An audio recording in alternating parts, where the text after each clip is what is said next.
Bien, nosotros ya hemos trabajado varias cosas sobre HTML.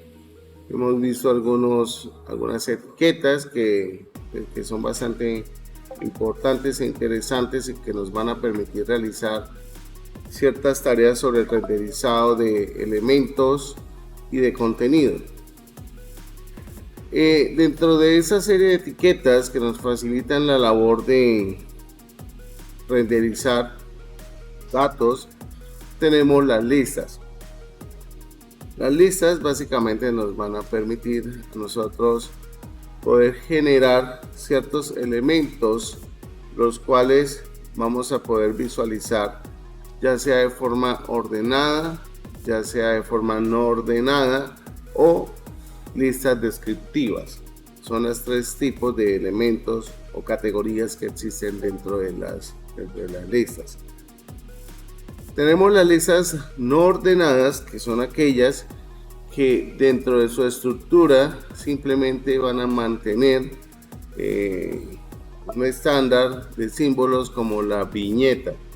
¿Okay? Ustedes pueden personalizar el tipo de elemento de viñeta, ya puede ser con un disco o con un cuadrado, todo depende de cómo ustedes quieran visualizar esa lista ordenada. Aquí tenemos un ejemplo de esa lista ordenada. Archivo por acá.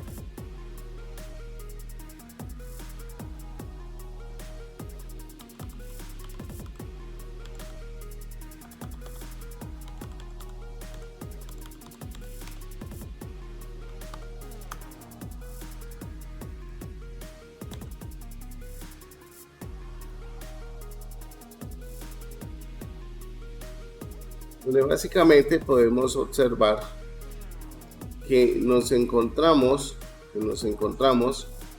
con una serie de viñetas que nos van a permitir a nosotros poder identificar ese tipo de elementos o digamos los ítems que nosotros tenemos vinculados a esta lista. La lista no ordenada agrupa etiquetas LI, son los famosos list items, corresponden a los ítems de lista. ¿Okay? Por acá, si no me equivoco, este coso, si es type,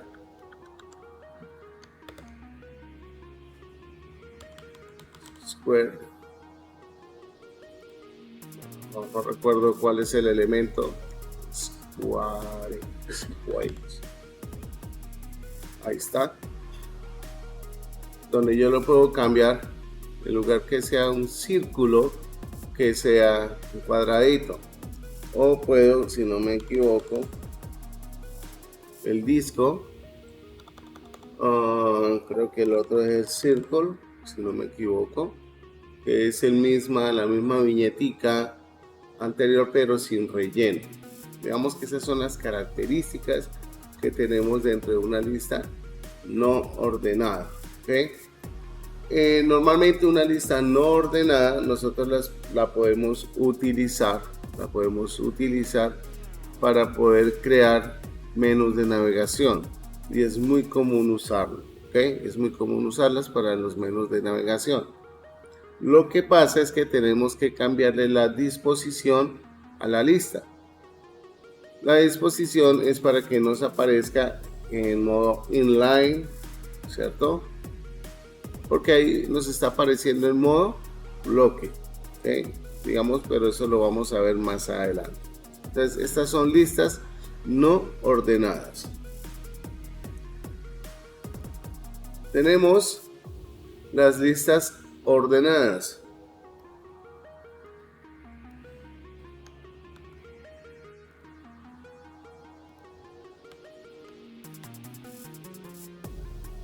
Donde las listas ordenadas básicamente lo que nos va a permitir es establecer un listado o un orden específico dentro de qué, dentro de una numeración. Existen maneras de cambiar esa numeración por números romanos, por letras mayúsculas, por letras minúsculas y demás. Vamos a mirar. Recuerdo si aquí es también type. Vamos a mirar. Entonces yo escribo la A y él me va a mostrar la numeración en letras. Si le doy la A mayúscula, me la va a mostrar en mayúscula.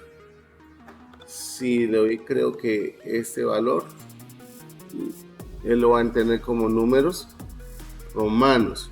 ¿Ok? Entonces tenemos esas tres posibilidades para nosotros poder crear listas. ¿Ok? Por defecto, si yo le coloco 1, pues me va a colocar los valores numéricos. Eso sí va a depender de cómo estemos trabajando con cada uno de estos elementos y qué necesitemos hacer. ¿Ok? Bien.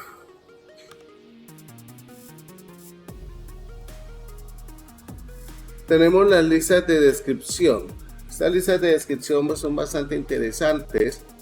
Nos van a permitir agregar listas, pero como su nombre lo indica, van a ser listas descriptivas, en las cuales nosotros vamos a tener una etiqueta DL, que es Description List, donde vamos a tener un término y vamos a tener la descripción del término. Entonces él nos va a presentar la información en este sentido.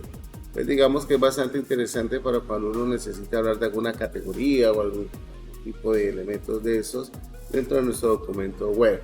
¿Okay? Entonces son muy interesantes. Entonces por favor vamos a hacer ahí como el ejercicio pequeño de práctica de estos tres tipos de listas para continuar. Bien, listo chicos. Entonces nosotros, además de tener la posibilidad de tener listas simples, nosotros también vamos a poder tener listas anidadas. Quiere decir que yo voy a poder tener dentro de una lista otra lista. Entonces, como vemos aquí en este ejemplo, tenemos una lista no ordenada donde tenemos un list ítem que se llama frutas, y dentro de frutas tenemos otra lista no ordenada en donde se están mostrando las frutas y las verduras. No voy a hacer este ejemplo, es simplemente para dar a conocer y a mostrar que no solamente podemos tener listas conformadas de forma simple, sino que también podemos hacer anidamiento. Bien, dentro de HTML nosotros vamos a poder organizar la información de diferente forma. Y una de las formas y maneras que hay entre esas tantas están las tablas. Las tablas básicamente nos van a permitir estructurar el contenido en filas y en columnas. Tenemos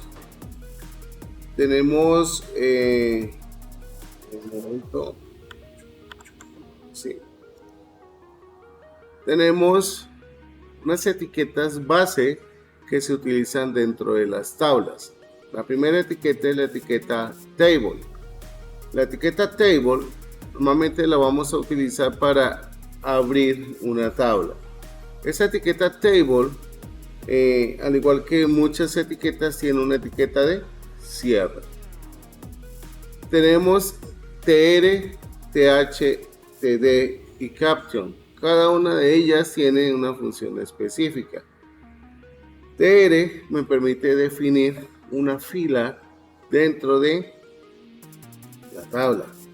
TH me permite definir un encabezado. ¿Okay? Es decir, nosotros vamos a tener celdas principales y secundarias.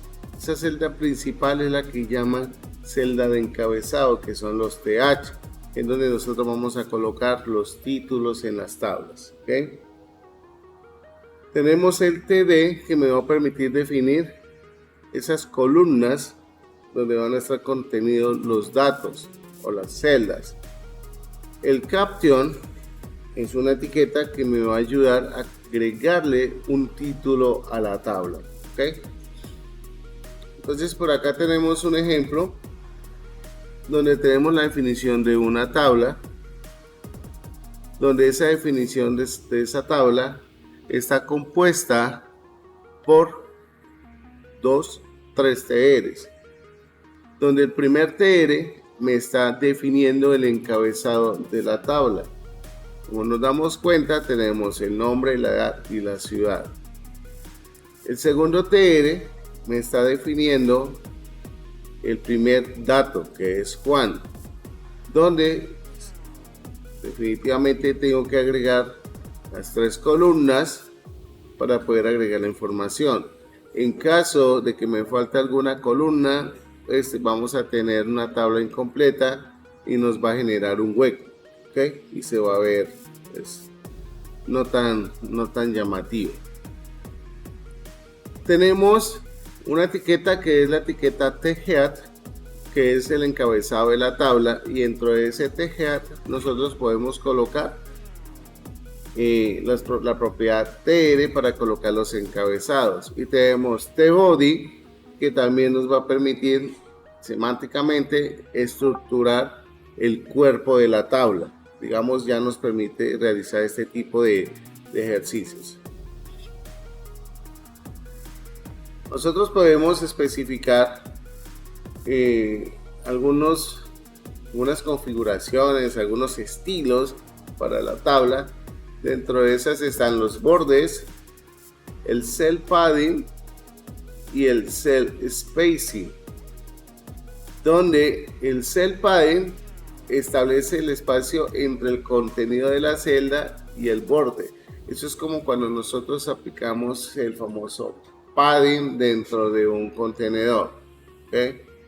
El cell spacing es aquel que me va a permitir establecer el espacio que va a haber entre las columnas, en este caso celdas. ¿Okay? Aquí tenemos un ejemplo de cómo se podría hacer esto mismo, pero aplicando CSS. Aquí estamos definiendo un estilo. Noten que este estilo está definido para trabajar a nivel interno del documento HTML. Quiere decir que este bloque de código fácilmente se puede colocar en mi HTML y me lo va a renderizar. ¿Cómo se hace esto? Por tener algo ahí diferente.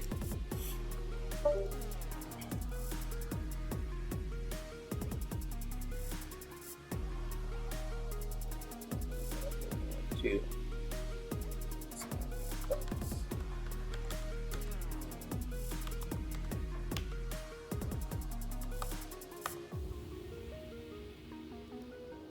Entonces, este señor, estos estilos normalmente se deberían colocar dentro del head, o sea, por acá. Pues digamos que no es que no esté permitido, sino que en las buenas prácticas de Clean Code dice que ya esto no debería hacerse, ¿okay? Ya no debería hacerse. Entonces, si yo llego, cojo ese código que tenemos de la tabla acá y lo pego por acá.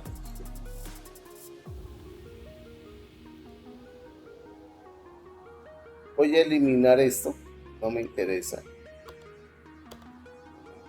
tenerlo. Y aquí voy a tener la tablita, donde estoy especificando primero que la tabla va a tener esto. Ay, carambas. Que la tabla va a tener un ancho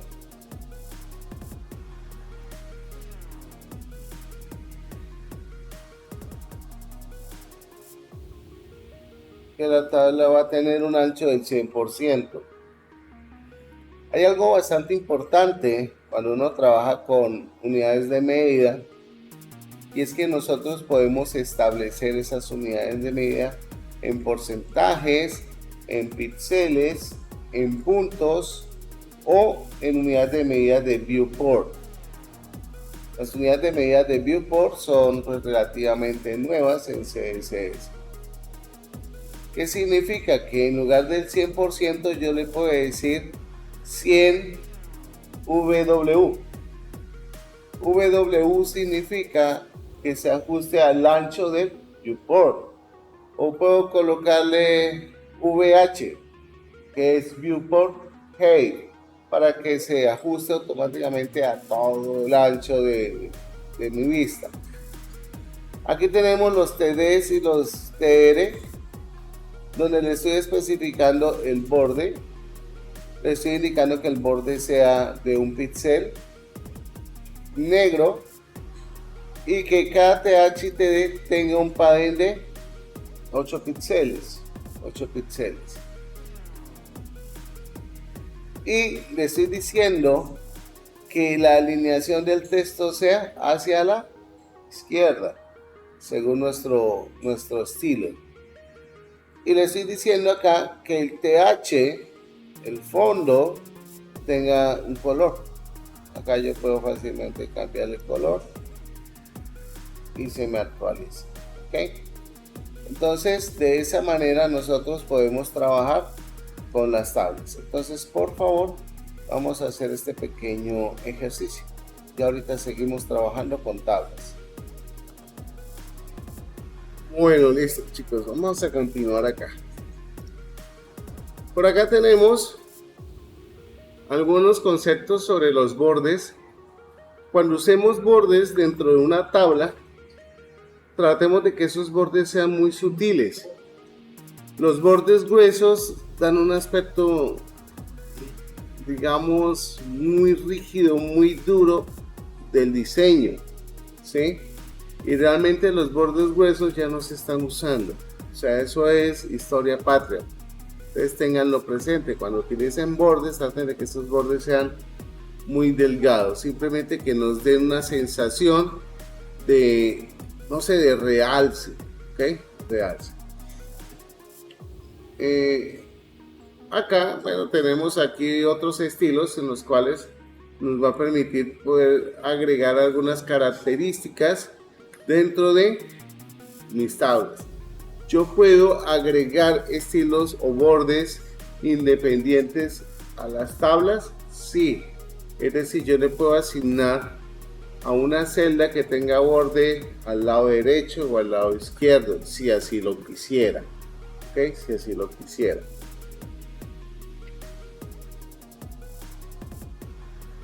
Tenemos acá algunas propiedades en CSS que se utilizan para poder especificar este tipo de características de diseño en las tablas. Tenemos el border collapse, spacing, el style, el color y el width. ¿Okay?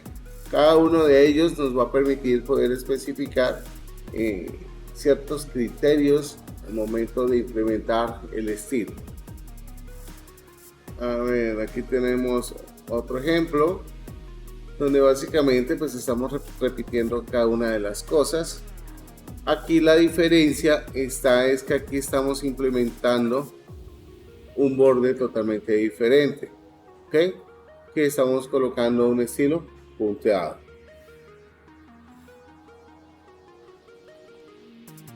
Aquí tenemos otro ejemplo donde estamos utilizando bordes. Seguimos utilizando diferentes elementos de bordes. Aquí tenemos, si ustedes se dan cuenta, en este señor estamos utilizando borde totalmente negro en el TH y en el TD estamos usando un borde de otro estilo con otro color. ¿Ok? Eso puede ayudarnos a darnos características bastante diferenciadoras dentro de mi diseño. Nosotros podemos establecer diferentes tamaños dentro de una tabla. Podemos establecer tamaños entre las columnas, podemos personalizarlos. Pues obviamente, dependiendo del tamaño general de la tabla, pues nosotros debemos aplicar esas unidades de medida lo más homogéneas posibles, ¿okay? Aquí, por ejemplo, estamos especificando el ancho del 100%. Como les mencionaba anteriormente, tenemos unidades de medida en porcentaje, en píxeles y en viewport. Algo muy importante cuando nosotros empezamos a trabajar todo el concepto de responsive design, cuando empezamos a trabajar todo lo que son los modelos en caja, las unidades de medida recomendables son en porcentaje. ¿Por qué en porcentaje? Porque es la que mejor nos va a ayudar a nosotros a garantizar un comportamiento elástico de nuestro diseño. Pero eso lo vamos a ir viendo en la medida que vayamos creando nuestras layouts, donde vamos a crear usando grid layout o vamos a usar Flexbox. Hay una creencia que es mejor grid que flex, pero no es mejor grid que flex o flex que grid. Realmente son dos elementos que se complementan, y si unimos el poder de los dos podemos obtener pues, diseños bastante complejos. Entonces eso es lo que vamos a hacer nosotros. Vamos a aprender a utilizar tanto flex como grid para poder hacer nuestros propios layouts, propios diseños. Bien, aquí tenemos pues un ejemplo cómo se aplicaría en porcentajes y en píxeles. Como mencionaba anteriormente, también podemos especificar tamaños o anchos a los THs y a los TDs. En este caso, yo estoy aplicando al encabezado el 50% para el nombre, para la edad el 25%. ¿Qué pasaría si, por ejemplo, a la ciudad yo no le especifico ningún valor? Si no le especifico ningún valor, pues el navegador hace un cálculo automático y automáticamente le asigna el tamaño. En ocasiones, el tamaño que le asignaría puede ser dependiendo del contenido. Nosotros podemos especificar el alto de una fila, ¿ok? En caso de que queramos personalizar nuestra tabla. Aquí tenemos un ejemplo que me traje por ahí de la W3 School, que me parece súper interesante, en el cual pues tenemos un estilo y donde aquí se están especificando ciertas cosas, y aquí al final vamos a lograr que esta fila obtenga un alto totalmente diferente. Si miramos acá, este TR se le está aplicando el estilo, ¿ok?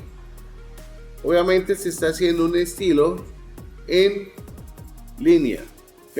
Eso lo podemos haber especificado por una hoja de estilo totalmente externa, pero como aplica exclusivamente a esta fila, pues lo podemos hacer directamente. Tenemos el tema de los headers, que ya lo hemos trabajado anteriormente. Aquí nos vamos a encontrar con un ejemplo en el cual estamos representando estas tablas ya en HTML. No sé si yo las tengo por acá.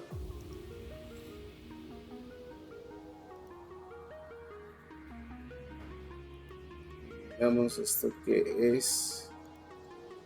Aquí las tengo.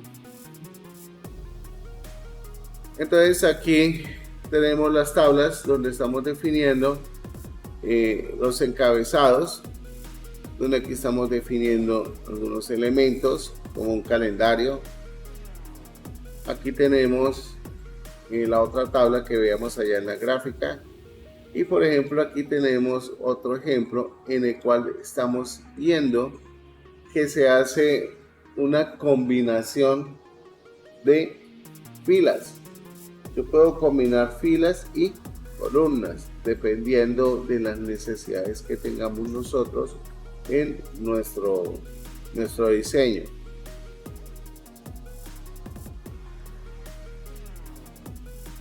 Para eso se utiliza call span y row span. Son dos elementos que son muy importantes y debemos tener en cuenta. Fijemos lo siguiente acá. Tenemos un TR en donde tenemos un TH que le estamos dando un call span. Si abrimos voy a abrir este Excel. Chicos, por favor, suspendamos lo que estamos haciendo. Ahorita les voy a poner otra actividad. O sea, estamos aquí viendo el tema de las tablas. Es importante que la entiendan porque esta actividad que viene es con uso de tablas. Aquí tenemos esta pequeña tabla en donde básicamente estamos indicando que esa tabla tiene cuántas columnas. Tiene 3 columnas. En este caso tenemos esto acá. Vamos a imaginarnos esto.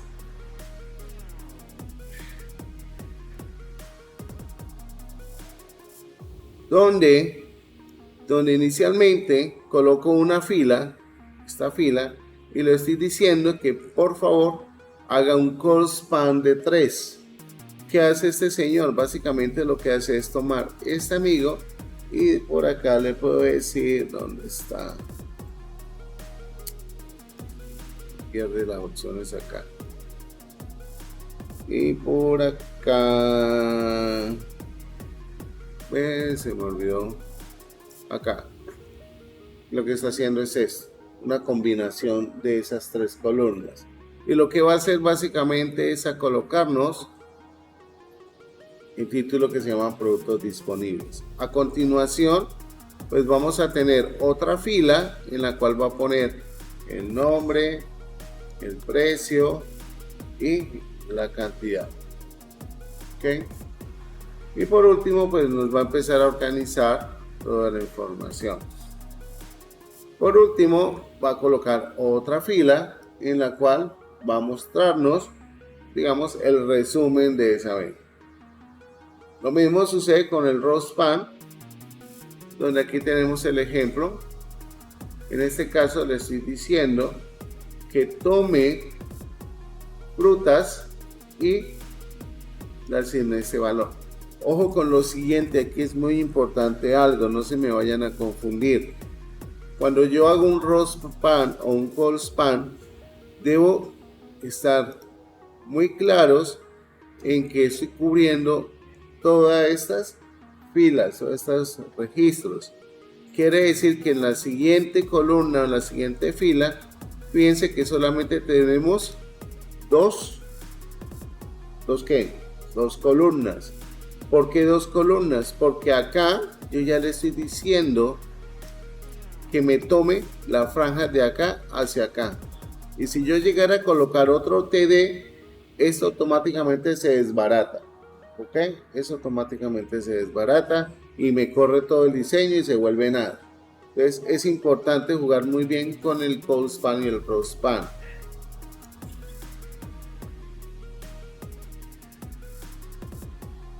Y ahorita les voy a compartir este documento. Tenemos en HTML tenemos bloques que se pueden o elementos que trabajan en bloque y en línea. Dentro de los bloques, elementos de bloques tenemos los div, los footer, el main, el section, los formularios, los nav, los tables. ¿Qué quiere decir esto?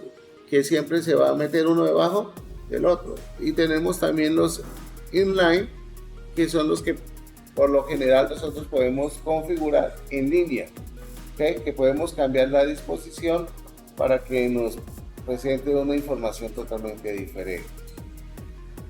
Esto es simplemente a nivel informativo. Más adelante vamos a ver disposición y display dentro de CSS, que ahí es donde vamos a mirar toda esa disposición, flex, bloque, inline block, bueno, etcétera. Pero eso lo vamos a ver en profundidad con CSS. Contamos con un elemento fundamental en HTML que son los formularios. Los formularios son esos elementos que me van a permitir poder generar elementos de entrada de datos, donde yo le voy a pedir información a los usuarios.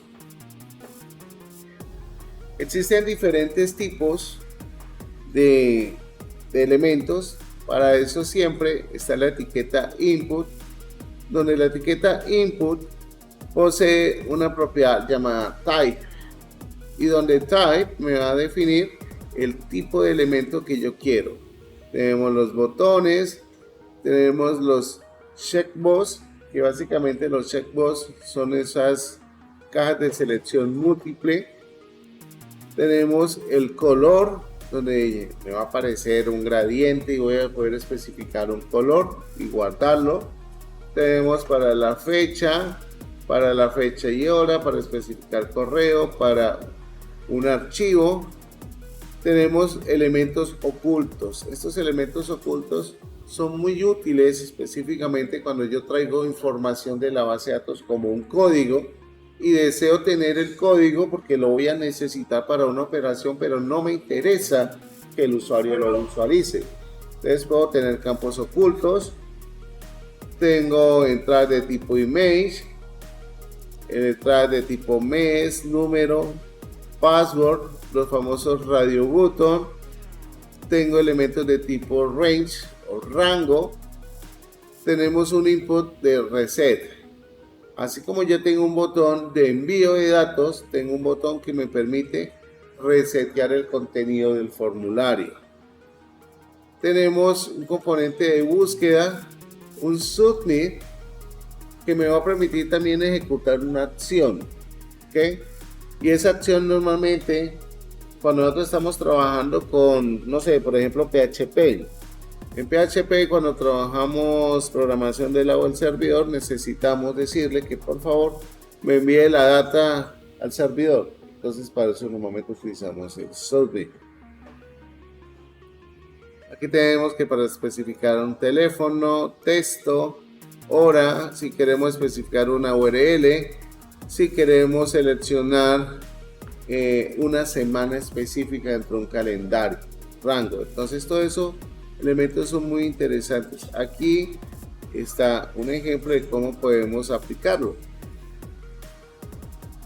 Aquí tenemos el botón, donde tenemos un value, dicen botón genérico. Voy a venir para acá, creo que eso yo lo había hecho por acá. Entonces yo digo botón genérico, ahí me aparece una ventana.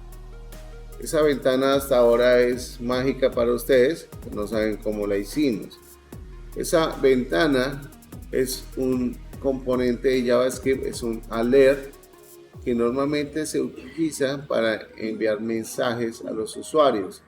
Y aquí estamos haciendo uso de una propiedad que es la propiedad onClick, que se encarga de disparar un evento, suceso. Un evento siempre se dispara cuando el usuario interactúa con los componentes de la interfaz gráfica. En este caso, pues le di un clic. ¿Listo? Tenemos aquí un checkbox, donde el checkbox tenemos el tipo, el nombre y el valor. En HTML, este valor es el que se guarda cuando yo chequeo. Es decir, suscribirse al boletín.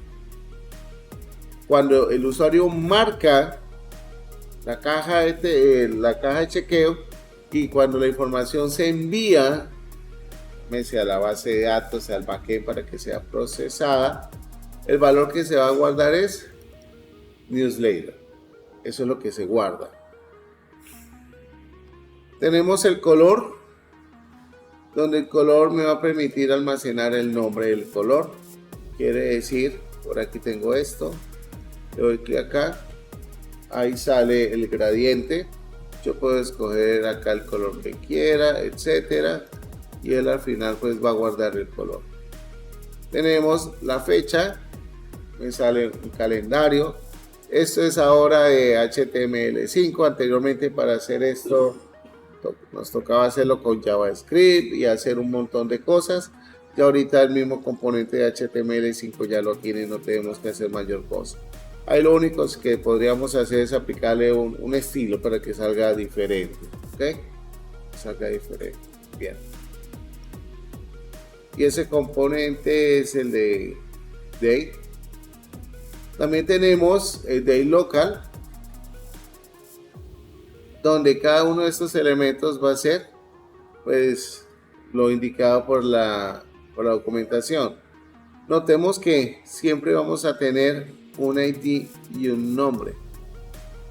El ID es ese atributo que nunca se va a repetir. Bueno, el nombre tampoco se puede repetir, pero cuando nosotros estemos trabajando en envío de datos de formulario, pues muchas veces nos vamos a referir siempre al nombre del elemento que se encuentra en el formulario. Dentro de, bueno, todos esos elementos que tenemos de formulario siempre deben ir dentro de una etiqueta de formulario. ¿Es obligatorio? Sí, es obligatorio. Es obligatorio si yo voy a enviar a través de un submit la información. Pero si yo mágicamente estoy haciendo un botón y creo un evento que se dispara desde JavaScript, que no me interesa, yo puedo recolectar los datos que se encuentran dentro de un componente y listo, no hay mayor gasto que hacer. Pero digamos, la etiqueta form nos resume un montón de cosas. Lo que puedo hacer sin la etiqueta form puede estar marcado en 10 líneas de código, mientras que con la etiqueta form pues puedo hacerlo en 2-3 líneas de código. Aquí tenemos este campo que es oculto, Aquí tenemos un campo de entrada de imagen. Aquí tenemos el de mes. Fíjense que no es nada difícil, no es nada complejo. Aquí tenemos los de rango. Aquí tenemos los botones, los URLs y los de semana. Los de semana pues son bastante interesantes. Tenemos acá y nos permite establecer estos rangos. ¿Okay? Yo puedo seleccionar esta semana. Dice que es la semana 41. Puedo seleccionar esto, que es la semana 43, y así sucesivamente. Tenemos otro elemento que es el select, que es muy utilizado,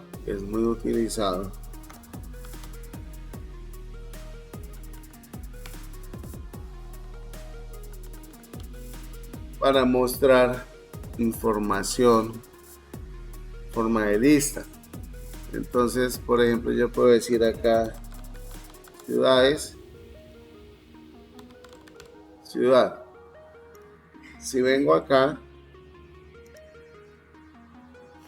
fíjense que me aparece acá esta cosita pequeñita que no tiene nada porque está vacío. El select tiene dentro de su estructura, vamos a poner aquí un BR para que haga salto de línea. El select tiene una etiqueta interna llamada option, donde la etiqueta option me va a permitir escoger o seleccionar las opciones. Por ejemplo, yo le puedo decir Bucaramanga y digamos que el valor que quiero que se guarde sea book. ¿Sí? Si yo tengo esto y acá le digo, qué sé yo, Cúcuta. Y yo quiero que acá, cuando se envíe la información, diga Cuco. ¿Sí? Eso lo podemos hacer.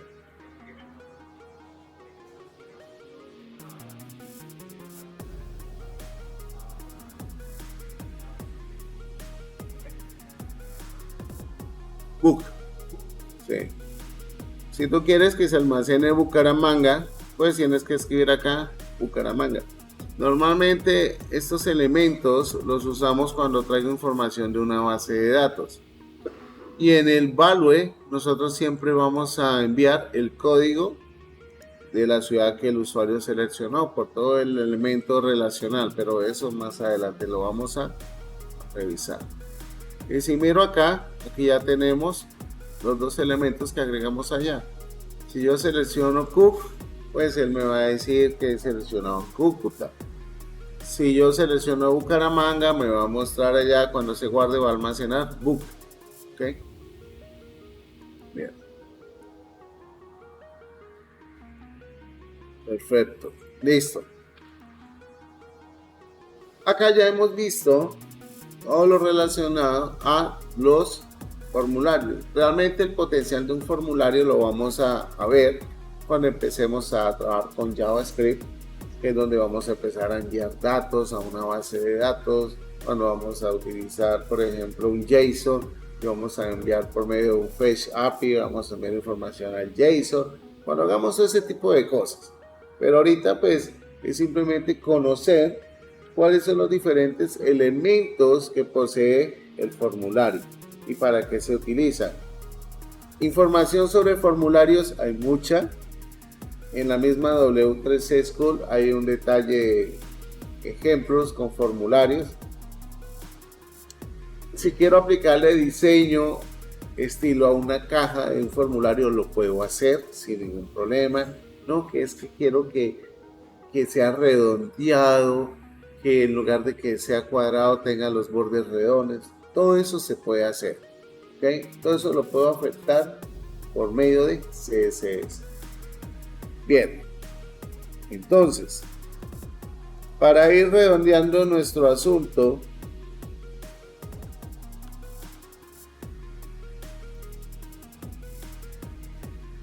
vamos a abrir por acá nuestro Paint.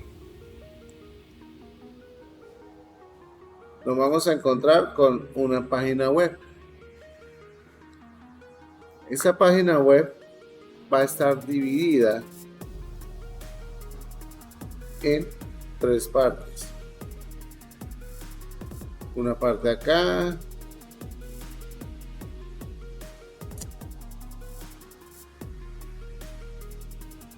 otra parte acá,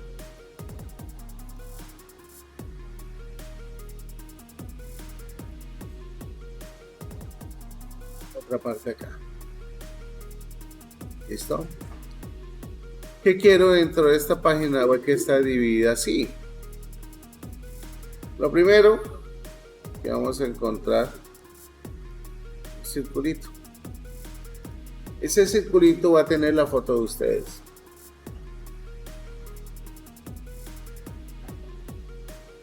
Entonces, por CSS, eso fácilmente es un contenedor, es un div. Hay que hacer un radius, ¿cierto? Para poder hacer que se venga, puede ser de 50%, no sé. Y dentro de ese div van a meter como background su foto. Hay un object feed que se utiliza en CSS, que el object feed normalmente me va a ayudar a que la foto trate de encajarse lo mejor posible dentro de ese contenedor. Entonces revisen cómo se puede manejar. Eso es como más investigación. Quiero ver cómo se defienden con esto. Aquí vamos a tener un espacio, Z. Aquí vamos a tener un espacio pequeño donde van a colocar el nombre de ustedes.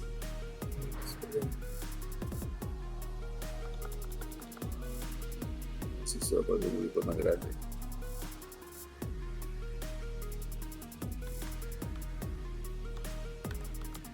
El nombre, los apellidos, el email, número de contacto,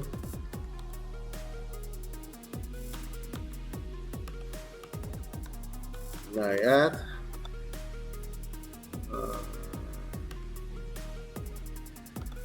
vamos a ver acá, a ver si alcanza. Dirección, más un poquito acá, ok. Ojo, esos bordes que estoy colocando ahí no significa que vayan en los bordes, eso no, simplemente para la separación, ¿no? Profe, pero usted le colocó los bordes ahí, es lo que hizo, no. Si quieren colocar un bordecito, mira cuál es la mejor manera. Acuérdense que, por ejemplo, yo le puedo aplicar una sombrita a todo esto. Traten de ser lo más creativo posible, ¿ok? Acá vamos a empezar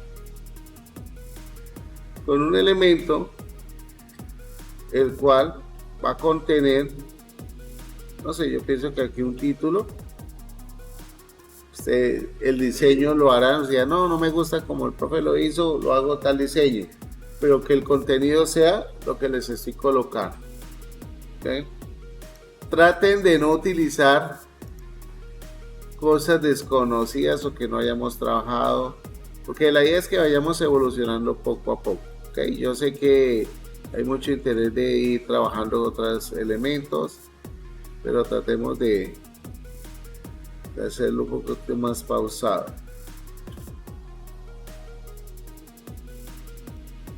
Digamos que aquí coloco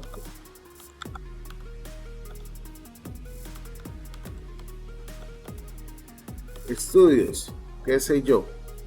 Vamos esto acá.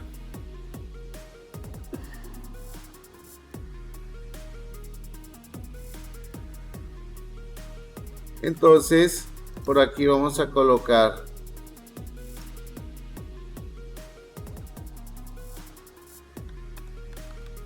no sé, me imagino física primaria, qué sé yo, sí, profe, pero todo eso sí, vamos a conocerlos. Y acá pues colocamos la información. ¿Listo? ¿Y la información qué es? Venga, ¿por qué? Si esto no se me daña, está bien. Aquí podemos colocar la institución y el año. ¿Sí?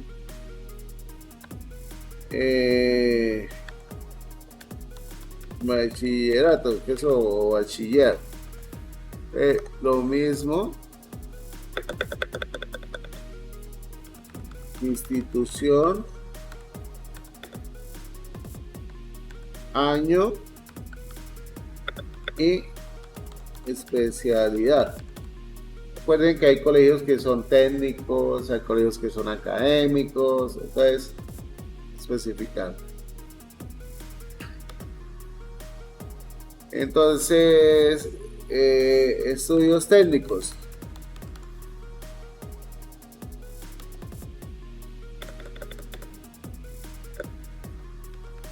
Institución,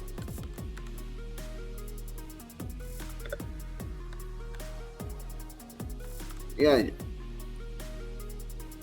Profe, es que no he estudiado en ninguna institución técnica. Bueno, ponga Campus Lines. Sí, ahora ponga Campus Lines. Sí, eso es lo que estamos haciendo acá.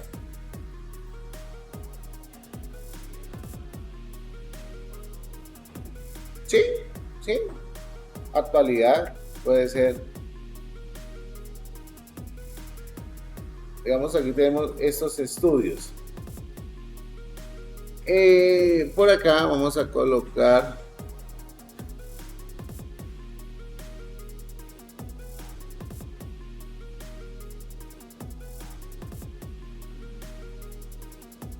Tenemos otra sección en la cual vamos a colocar por aquí un título, donde aquí, espera, donde acá vamos a colocar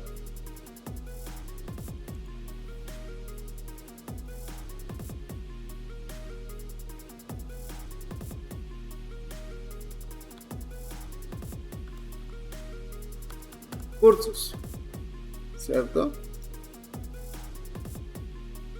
¿Qué cursos han hecho? No, profe, es que lo único, yo he hecho 2 cursos en Platzi. Bueno, colóquelos ahí. No, profe, es que yo he hecho un curso en el SENA. Bueno, colóquelo ahí, ¿cierto? Colóquelo ahí. Importante que en los cursos si hagamos lo siguiente.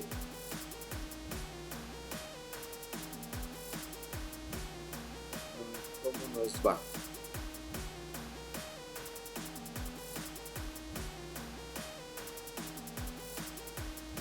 Voy a colocar aquí solamente nombre del curso.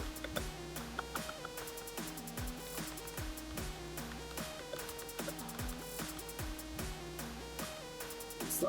Nombre del curso. Vamos a colocar acá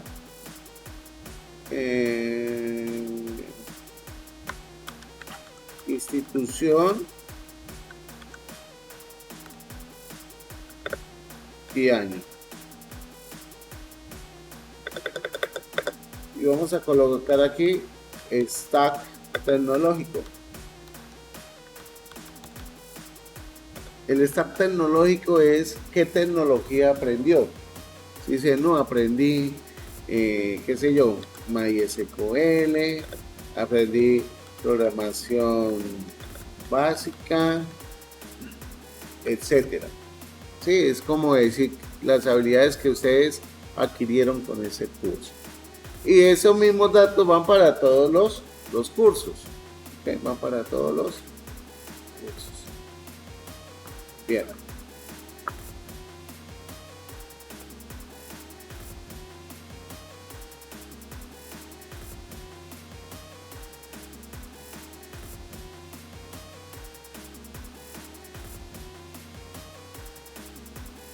Ustedes dirán, profe, pero es que yo apenas tengo 2 o 3 cositas.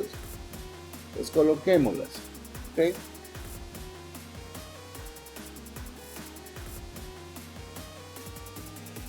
Esto al final se les va a convertir en un recurso porque ustedes cuando vayan terminando campus les pueden hacer un portafolio.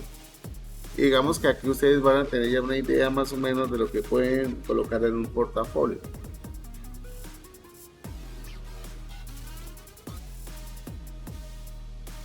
Tenemos ahora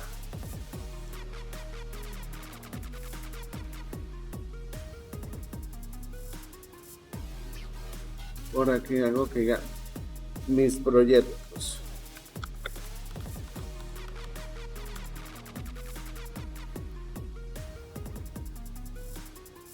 Entonces, en mis proyectos, ustedes lo que van a hacer es a colocar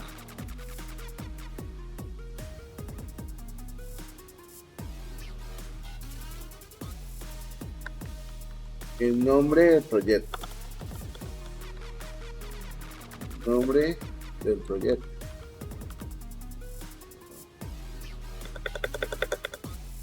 Entonces, llamémosle año de realización.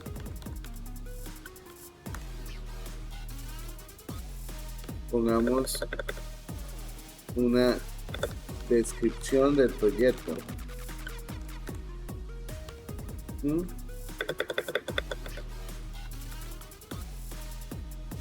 Logros alcanzados.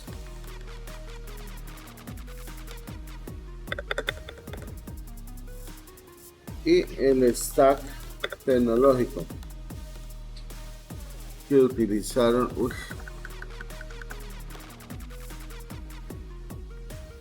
El stack tecnológico que utilizaron para realizar ese proyecto. Mis proyectos, Liga Play. Dolor de cabeza que nos dio el profesor. ¿sí? Año 2024. Descripción.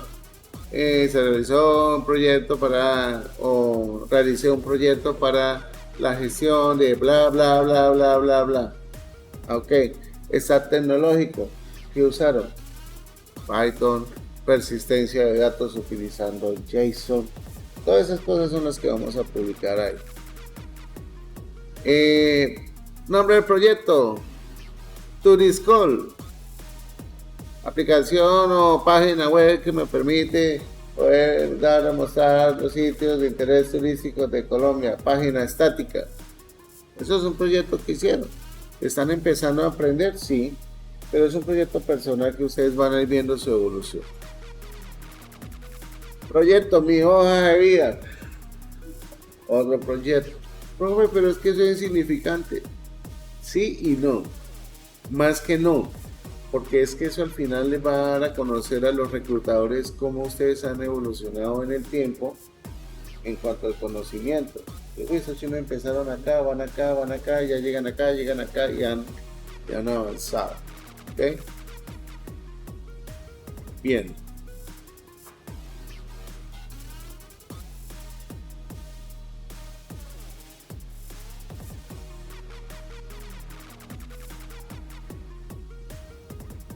Aquí hay algo que si lo quieren colocar, si no tienen nada, me gustaría que dejaran el espacio, por lo menos para que se viera.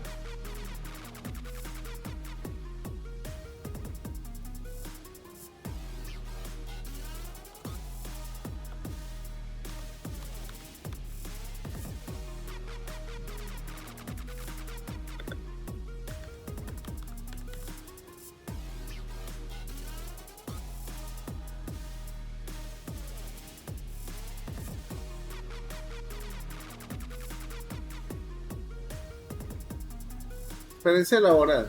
No, profe, no he hecho nada. Bueno, no he hecho nada. Déjenlo en blanco, no pasa nada. ¿Ok?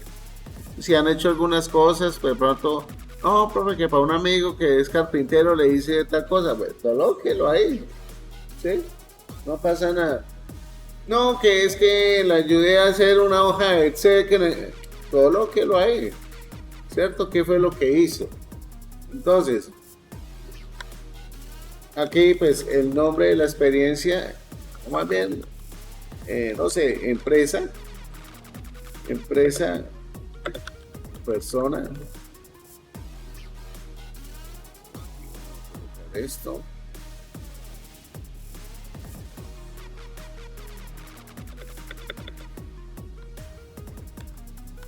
año, aquí sí vale la pena colocar duración.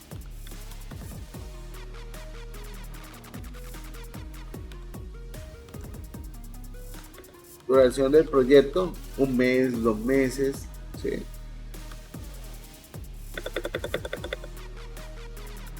Logros, ¿cuáles fueron los logros obtenidos con ese proyecto?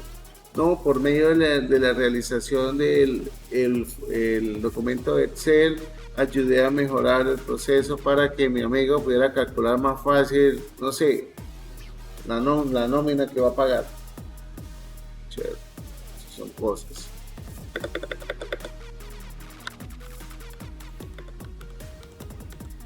Y el stack tecnológico que usaron para realizar ese proyecto. Fíjense que yo siempre coloco stack tecnológico, stack tecnológico, stack tecnológico. Es muy importante que ustedes den a conocer cuáles fueron las herramientas tecnológicas que utilizaron para realizar dicho proyecto. Hay un apartado bastante importante. Voy a colocarlo aquí pequeñito porque todavía me falta otro.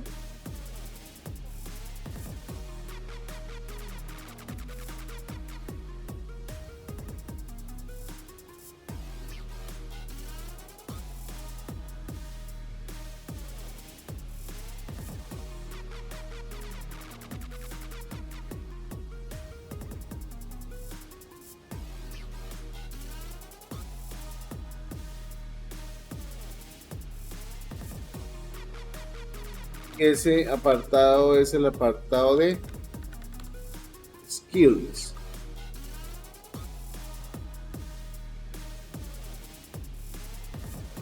Skill son las habilidades que ustedes tienen. ¿Ok? Entonces, normalmente uno que hace acá, por ejemplo, pone acá, dice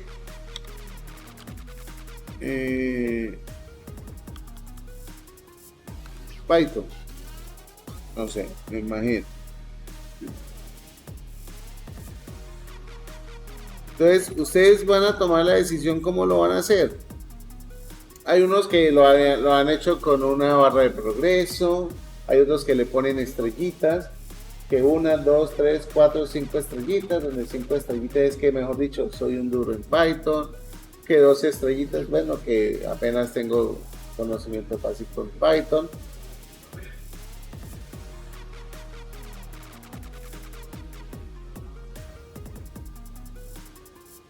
Básico.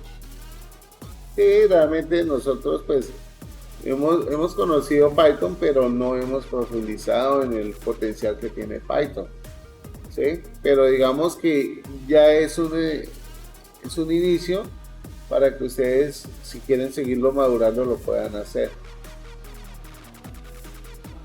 Más o menos. Entonces aquí van colocando que, por ejemplo, HTML, ¿cuántas estrellitas tienen? Que media. CSS, ¿cuántas estrellitas? Bueno, esa sí va media porque no hemos visto mucho CSS. O -1, si quiere póngale un saldo en rojo. Y por acá de último, bueno, acá me faltó. Y van a colocar un formulario de contacto, ¿cierto? Donde usted va a decir, escríbeme o contáctame, para que la persona diga, vamos a escribirle para que me interesó la hoja de vida. Ese formulario no va a servir, ¿sí? No va a servir porque no tenemos ninguna interacción. Voy a hacer algo por acá. Voy a poner acá. ¿Y qué información vamos a tener ahí? El nombre, el email y el teléfono y una descripción.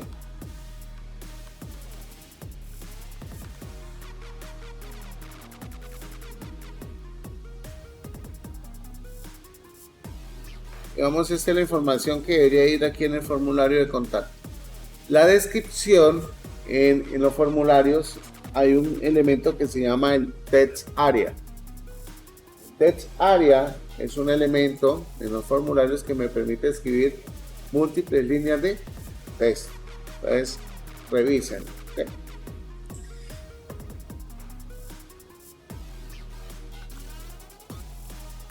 Y con esto he terminado mi draft.